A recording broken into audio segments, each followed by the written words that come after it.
Well, look at you coming back to see what I do. I'm hoping these videos inspire you to try a little art journaling for something new. I only got 10 minutes from start to finish, so hit that bell and subscribe, and please, please, please share it with the friends you like. So today, art journaling is about supplies. Let me show you what I'm working with. Now, this is not all of the supplies that you need. These are just supplies that I have. And folks, for real, this doesn't even cover all of them. I'm just going to go over some of the things you may want to consider to have in your arsenal. And then I will share with you what I think is the most essential.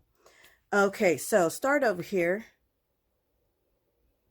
I've got some marker pens. These are paint marker pens, acrylics.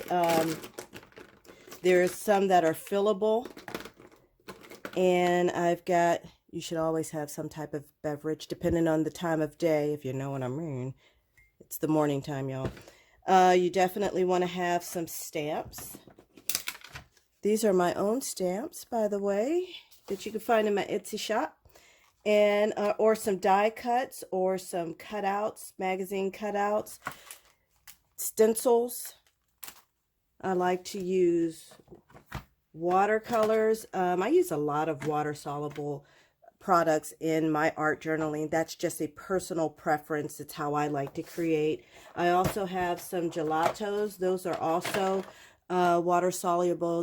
These are like creamy crayons. Really fun to play with. I got some acrylic paints here. These are Dilutions. I just like her colors and I like her products. These colors are really vibrant even when they dry. You know how sometimes an acrylic paint may dry, dull a little bit, but these stay pretty true. The glue, one of the glues that I like to use is this Scotch quick drying glue to glue in any of my magazine cutouts or embellishments that I want to use. You should always have a spray bottle.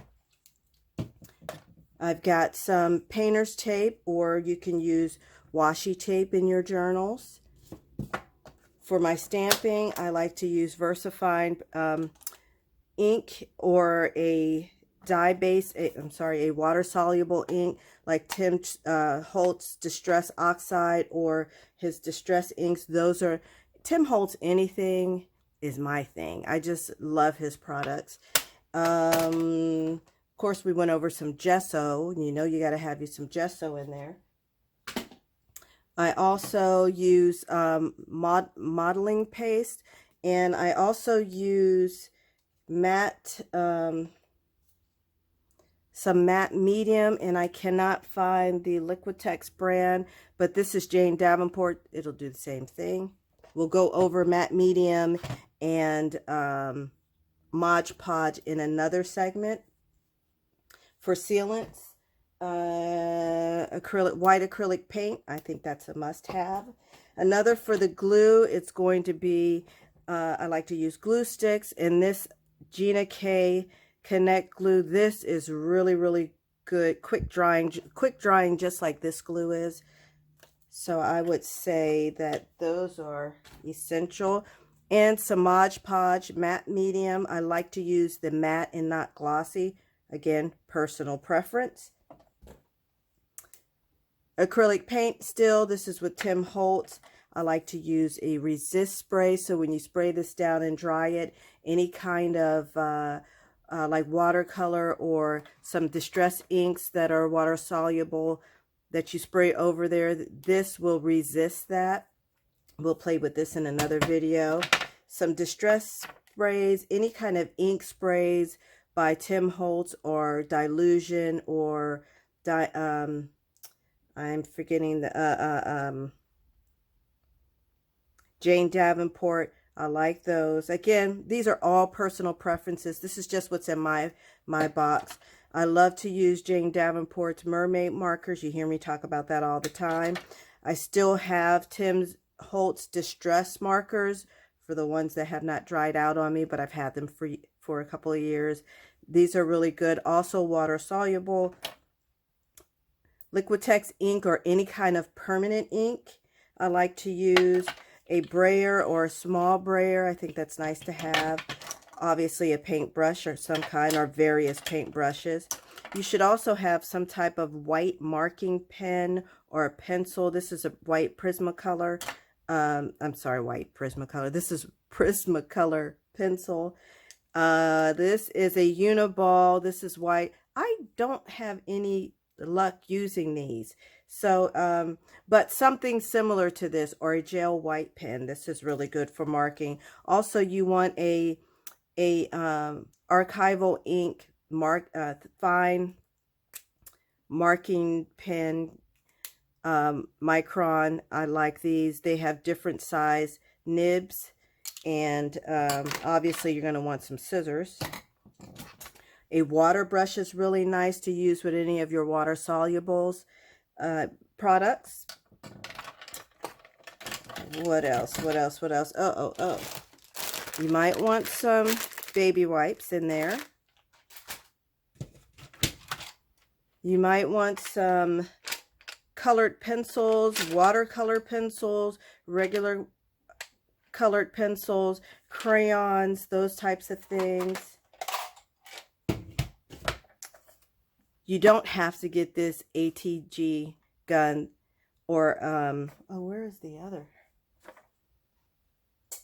I had another type of glue thingamabobber. But anyway, these are nice to have, but you don't have to have that. But you definitely need to have some type of glue product to put your products down. A heat gun, I think this is essential if you use a lot of wet medium. You definitely want something to quickly dry your products. A bone folder of some kind. Doesn't have to be elaborate like mine with the tail end, but I put this on here because I usually have a lot on my desk, and if I see the ribbon peeking through, it's easier for me to find. And you probably want some type of cutting paper cutter, paper trimmer in your arsenal, and definitely a working surface. This is Tonic by Tim Holtz, this glass. It's really good for putting your inks on here and blending them, and definitely measuring out what you're using. It has this nice grid, or you can just use some wax paper or some paper. You definitely want to protect your surface that you're working on. And like I said, this is not the end of my supplies, but this is generally all what I'm using, not all the time at one time, but these are the products that I use a lot. But when you're experimenting with your art journal journey, just pick a couple of things. You only need to have just a few things. So I would say the essentials would be just some scissors, just some regular scissors. A heat gun, again, if you are using a lot of wet mediums, just so to prep your pages. I'm using this to represent whether it's cutouts, die cuts, magazine cutouts, scraps of paper, that sort of thing. I'm using this to represent anything to draw with. It does not have to be an archival ink marker, but just anything to draw with, whether it's pencils, colored crayon, crayons, or something for marking, something for color, whether it's watercolor, acrylics, whatever you may have on hand. It does not have to be the top of the line products. Start out cheap. Don't buy everything at once like I did, because you're going to find that there's just things that you don't like using. So just experiment.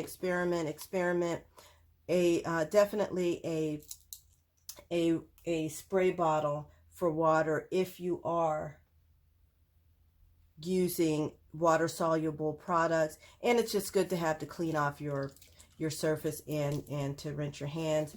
Possibly a stencil, doesn't have to be, but it's just good to have. And something to protect your surface, or that you've protected your surface, and definitely something to sip with